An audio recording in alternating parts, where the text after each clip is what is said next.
Olá pessoal, espero que todos vocês estejam bem. Aqui é o professor Emael e essa é a nossa quinta videoaula de Biologia do terceiro bimestre. Na aula de hoje, pessoal, a gente vai dar continuidade ao conteúdo de Biologia Molecular que a gente começou a estudar na semana passada. Só que na aula de hoje, o tema do que a gente vai estudar é expressão gênica. E para começar a nossa aula hoje, galera, eu quero relembrar com vocês uma pergunta que eu fiz para vocês lá no começo do ano, quando a gente ainda estava nas aulas presenciais. Lembra que eu tinha comentado que toda a estrutura, toda a receita de como que o corpo de uma pessoa está feita estava escrito no meio do seu DNA? Quando a gente chegou no segundo bimestre, a gente falou bastante sobre genética, como que as características e os genes se misturam para determinar uma característica em um indivíduo, só que até agora a gente não parou para pensar na pergunta que eu tinha feito para vocês. Como que aquilo que está escrito no meio do nosso DNA se manifesta em um fenômeno ou uma característica física? Bom, galera, é isso que a gente vai estudar na nossa aula de hoje. E para a gente começar nossa aula sobre expressão gênica, é interessante a gente saber que aquelas moléculas que a gente estudou na aula passada sobre DNA e RNA, elas são moléculas bastante dinâmicas e que têm a capacidade de interagirem entre si. E basicamente é a partir dessa interação que essas moléculas realizam que a gente consegue fazer a informação que está no DNA virar uma característica física.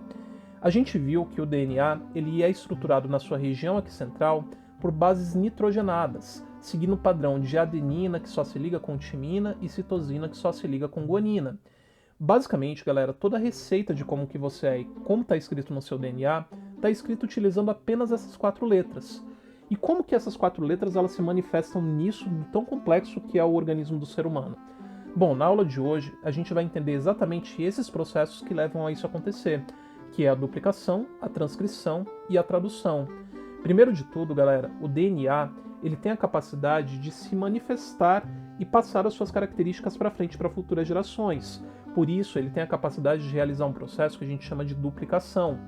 Só que essa informação do DNA ela pode ser passada para uma molécula livre, e isso acontece através da transcrição, que vai construir uma molécula de RNA. E esse RNA, por último, carregando a informação do DNA, pode ser traduzido em um material químico chamado de proteína, que é o que basicamente vai conferir a característica que a gente está falando lá do DNA. Começando então pela duplicação do DNA, pessoal. A gente sabe que o DNA ele é uma molécula que ele tem a capacidade de se duplicar e gerar 2 cópias exatamente iguais. Por isso que a gente costuma dizer que a duplicação do DNA ele é um processo clonal, só que ele é um processo semi-conservativo. Por quê? Se a gente tem uma fita de molécula de DNA dupla, quando ela se dividir e formar 2 fitas filhas, elas vão conservar exatamente metade do material original, sendo que a nova fita ela é uma fita nova que ela foi criada exatamente para aquele momento.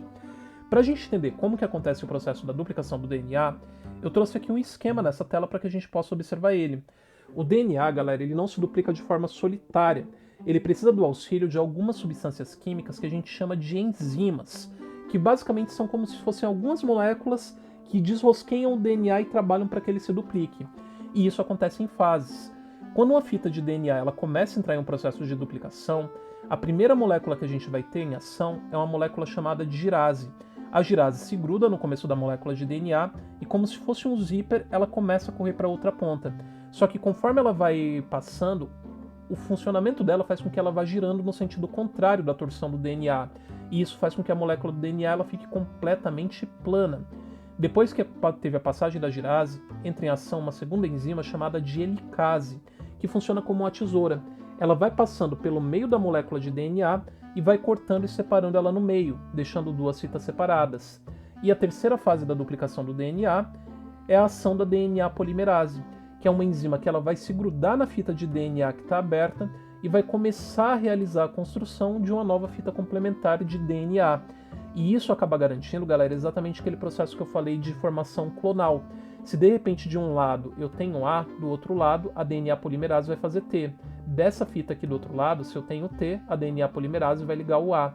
Ou seja, as 2 fitas resultantes, elas são exatamente clones exatamente iguais da molécula original e da molécula mãe. Só que a gente também tem a transcrição do RNA. O RNA, galera, ele é uma molécula que ela é feita a partir de um molde original de DNA.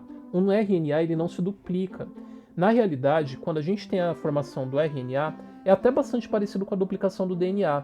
A gente tem uma fita de DNA que vai ser aberta por uma molécula girase, vai entrar em uma ação uma helicase que vai sair abrindo a dupla fita do DNA, e em uma dessas fitas livres do DNA, a gente vai ter uma enzima chamada de RNA polimerase, que vai se grudar e vai começar a construir aqui a fita complementar de RNA, só que lembrando, fazendo aquela troca de base nitrogenada. Como no RNA a gente não tem a base T, a base da timina, a RNA polimerase vai realizar a substituição colocando a base U, que é a uracila. Desse processo, galera, depois que ele termina, a fita do RNA se solta e ela fica livre carregando aquela informação que estava escrita no meio do nosso DNA. O RNA ele pode ser de 3 tipos diferentes, galera, quando ele é produzido. Ou ele vai ser um RNA do tipo M ou mensageiro, RNA-T ou transportador e o RNA-R ou ribossômico, que lembra inclusive uma organela que a gente já estudou lá no começo do ano, que era o ribossomo. E é a partir desses 3 tipos de RNA que a gente vai ter aqui, finalmente, a tradução das proteínas. O que vai acontecer na tradução de proteínas, galera? Você vai ter os 3 tipos de RNA interagindo para você conseguir traduzir aquela informação que estava no DNA que o RNA capturou em um material físico, que é a substância química, que é a proteína. Como que isso vai acontecer, galera? O RNA mensageiro ele é uma fita livre e ele sai do meio do núcleo pela célula até que ele encontre um RNA-R ou ribossomo. O ribossomo ele nada mais é, galera, do que uma organela feita de RNA. E quando você tem o encontro do RNA mensageiro com o ribossomo, o RNA mensageiro ele entra dentro do ribossomo e ele começa a ser lido. E ele sempre vai ser lido em conjuntos de 3 em 3 bases, que é o que a gente chama de códon. Sempre que o ribossomo ele lê 3 bases nitrogenadas do RNA mensageiro, ele avisa, olha, preciso que me tragam aquele pedacinho daquela substância. E o RNA transportador vai sair procurando esse pedacinho de substância chamada de aminoácido, que é basicamente uma microunidade de proteína. Chegou o RNA transportador com esse pedacinho de aminoácido, ele entra no ribossomo, solta o aminoácido e ele sai para ir buscar outras coisas. Conforme a gente tem a chegada dos RNAs transportadores, os aminoácidos eles são deixados e a gente vai tendo a ligação de um aminoácido com o outro, formando uma cadeia polipeptídica ou uma proteína. E conforme vai passando aqui o RNA mensageiro, novas leituras vão sendo realizadas e novos aminoácidos vão sendo trazidos para que a gente tenha essa construção. Isso fica bem tranquilo da gente entender, galera, se a gente pensa, por exemplo, no caso da cor do olho de uma pessoa. Vamos supor que uma pessoa tem o olho azul. Está escrito no DNA dela que ela tem o olho azul. Se está escrito no DNA dela, aquele DNA ele vai ser transformado em uma molécula de RNA mensageiro, vai passar por um processo de transcrição, e esse RNA mensageiro, passando no meio da sua célula por um ribossomo, vai acabar construindo com vários aminoácidos da nossa alimentação a proteína que é o corante que vai dar cor no meio do seu olho, para ficar de forma bem fácil. É como se fosse uma impressora. Na tradução de proteínas, você vai ter a informação que foi trazida lá do seu DNA sendo impressa no formato de uma molécula química. Só que tem uma coisa que é bastante interessante da gente observar, galera. Existe um padrão na leitura do RNA mensageiro que é feito lá no meio dos ribossomos, e isso recebe o nome de código genético. O código genético é uma equivalência que ela já foi verificada em todos os seres vivos do planeta entre as bases nitrogenadas do RNA e os tipos de aminoácidos que são correspondentes ou que são equivalentes.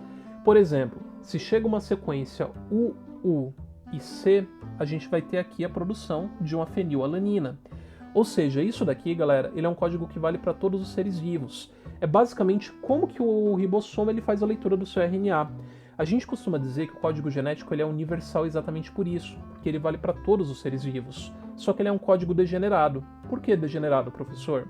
Porque para um mesmo aminoácido você pode ter mais do que apenas uma única combinação de bases nitrogenadas. E isso acaba fazendo com que o nosso organismo e os nossos ribossomos consigam ter uma plasticidade maior, inclusive caso aconteça a mutação.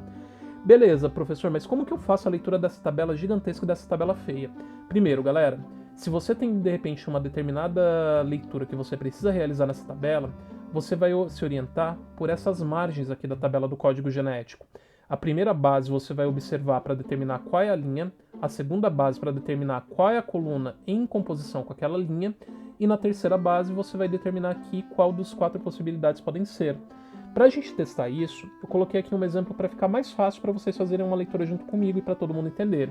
Por exemplo, vamos supor que você tem um exercício que te propõe o seguinte: qual seria a sequência de aminoácidos derivada do RNA AAU, ACG, UGC, UUA? Primeiro, AAU. Se a gente for localizar esse conjunto e essa trinca aqui nessa tabela, é só a gente ir pela sequência. Letra A está nessa linha. Letra A da segunda base está nessa coluna, está por aqui. E a letra U, a AU, provavelmente é a asparagina. Depois a gente tem A, C, G, mesma coisa. A, C e G. A gente achou a treonina. UGC. UGC. A gente achou a cisteína. UA. A, a gente achou a leucina. E aí, na resposta do exercício dessa possibilidade, a gente colocaria exatamente essa sequência de aminoácidos que a gente encontrou. O AU, que é a asparagina, a CG, que é a treonina, o GC, que é a cisteína, e o UA, que é a leucina. Vou disponibilizar essa tabela do código genético para vocês também, para a nossa videoaula de hoje aqui em anexo. Espero que vocês tenham entendido a nossa aula e que tenham conseguido compreender um pouquinho dessa realização desses fenômenos biomoleculares que levam à expressão gênica. Espero que vocês tenham gostado da aula e até a próxima semana.